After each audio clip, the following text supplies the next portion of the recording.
Some of the league's stadiums have fallen woefully below the standard. That surface has been criticized and called one of the worst surfaces in the league by both players and the NFLPA.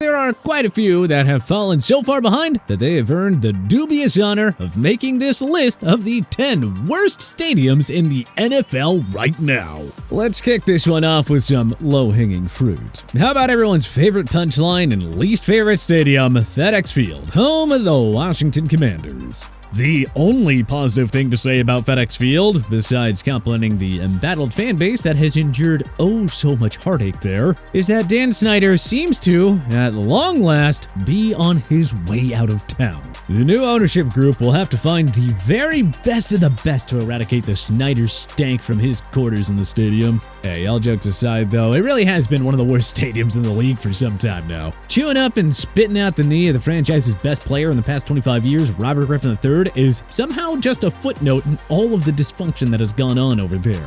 Let's face it, we're talking about a stadium that literally attacked a player. We've seen fans endanger the players by throwing things down on the field before, but when FedEx Field tried to take out Eagles quarterback Jalen Hurts, well, let's just say that that's a bit unprecedented. Beyond the eccentric maladies of FedEx Field, it is honestly just an extremely underwhelming place to see a game. It is nearly impossible to get to by public transport, making the traffic on game day horrendous. And its costs of food, let alone tickets to get in there, are astronomical compared to the product and services delivered. If you are a Washington fan looking for a very mediocre silver lining, how about the fact that you aren't the only NFC East team with one of the worst stadiums out there? Both the Philadelphia Eagles and New York Giants leave a lot to be desired, with Lincoln Financial Field and MetLife Stadium as their respective venues. MetLife has gotten an icy reception from the players for years now because, well, they just hate the playing surface. I know that the New York field at MetLife, that's one of them, which is the worst field on the planet. But beyond having a field that is a nightmare to play on, this relatively new venue has found no shortage of ways to peeve off fans and players alike, which is rather pathetic considering it opened in 2010 and had $1.6 billion poured into it. Kind of like the rain and, at times, the snow does, because, you know, MetLife was built in the Northeast with no roof. That decision alone was enough to get it firmly cemented on this list. If you're gonna build a stadium for New York football fans, you simply have to do better than this. The Link, well, that's a different story entirely. For starters, that stadium is regularly inhabited by some of the most unruly, bordering on aggressive fans that the NFL has to offer, which can really take away from your experience there if you are a fan of an opposing team. Sorry, Philly, not everyone goes to the game with the intention of getting into public fistfights. Anyway, yes, it is an improvement over the Vet, which stopped serving as the home of the Eagles in 2003, but that's really not saying anything at all. People love to make it out to be some holy mecca of football, but, you know, the reality is that it's just another one of those extremely average early 2000s construction NFL stadiums. And it's one with an attitude problem to boot. You know what? While we're talking about early aughts construction and bad attitudes, let's talk about the pinnacle of those traits, Gillette Stadium. There is truly no stadium more uninspiring than Gillette. Pats fans have gassed it up as a legendary place to watch a game solely because every time they went there, they were basically guaranteed to be walking into a win. Now that the fever dream of Tom Brady under center is fading out and reality is beginning to settle back in, let's see how long they keep that narrative alive, because like a failing marriage, all of Gillette's flaws may start to show itself once New England starts regularly losing games again. The horrendous traffic getting there, because being accessible by rail via some obscure, seldom-used train line isn't appealing. The first postmodern nightmare that is its design. Just wait, Patriots fans, soon enough, this place is going to start looking like a dump to you, the same way that it does to everyone else. It's the same story down south, both in Nashville with the Titans' home Nissan Stadium and in Charlotte, North Carolina at Bank of America Stadium. You know, except the entitled fans and the horrendous attitudes. But BOA Stadium, like Gillette and the Link, was built in the early 2000s and has found itself firmly in no man's land, where it isn't really old enough to demolish, but it is a disaster compared to today's first-rate facilities that we see elsewhere. You know it's bad when the only good thing that we can say about the stadium, besides it existing in the lovely city of Charlotte, is that the Panthers' new billionaire owner, David Tepper, is the exact kind of guy to not care how old the stadium is and to create something spectacular in its place. The very worst thing about BOA is that when it was being pioneered way back when, it was the NFL's pilot program for PSLs, one of the ugliest anti-fan money grabs we have seen to date, even to the NFL's gnarly standards of exploitation.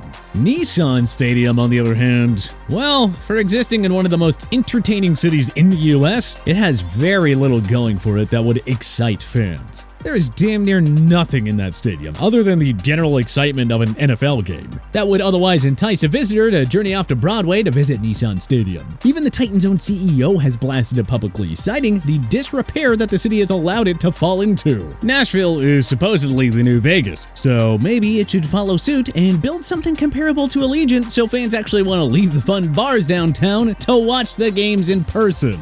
Next up, let's talk about Paycor Stadium, once known as Paul Brown Stadium. For starters, the players hate it. It has one of the most dangerous fields in the entire league, made out of synthetic turf that downright brutalizes the joints of the players. And it really doesn't get any better the closer you look. The Bengals have a famously cheap ownership group, and pretty much the only thing that this venue has going for it is the view of downtown and the tailgating scene, which is really more of a testament to the Bengals fans than anything else. Plus, it has that extremely bizarre design that forces its patrons to scale up and down various staircases to access different quadrants of the stadium. Truthfully, this whole thing is just a mess. All things considered, this is one of the worst stadiums in the league. Just ask any of the players who have to endure the downright pathetic facilities. In response to a survey conducted by the NFLPA, Bengals players expressed their displeasure, noting specifically that many of the showers and toilets don't work, and that the team cafeteria isn't open during workouts, and the facility lacks rooms for breastfeeding mothers. Really creating a winning environment for that young, talented team.